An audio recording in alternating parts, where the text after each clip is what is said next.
طول عمره لا يكفر ومن طعن شهرا من شهراته يكفر فمن ترك الصلاة طول عمره لا يكفر يا رسول الله صلى الله عليه وسلم আপনার উম্মত যদি সারা জীবন যদি নামাজ না পড়ে থাকে তো হইতো না কাফির হইতো না ওমান তাআনা শাহরাম মিন শাহরাতিকা ইয়াকফুর কিন্তু আপনি নবী মুহাম্মদুর রাসূলুল্লাহ সাল্লাল্লাহু আলাইহি ওয়াসাল্লাম যদি একটা নূরময় দুনিয়া যদি কেউ কথা মন্তব্য করে যে আল্লাহ তাবারক ওয়া তাআলা তারে কাফির বানিয়ে দিলেই কথা লাগে আল্লাহ তাবারক ওয়া তাআলার কাছে আমরা দোয়া করলাম যে আল্লাহ তাবারক ওয়া তাআলা আমরা এই কিতাবটা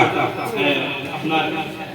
পাঁচ ওয়াক্ত নামাজ আল্লাহ তাবারক ওয়া তাআলা পড়ার তৌফিক দান করতা আর রাসূলুল্লাহ সাল্লাল্লাহু আলাইহি ওয়াসাল্লামের নামাজ পড়বার লাগে আপনার হইয়াইছে قال سألت النبي صلى الله عليه وسلم أي أعمال أحب إلى الله من صلى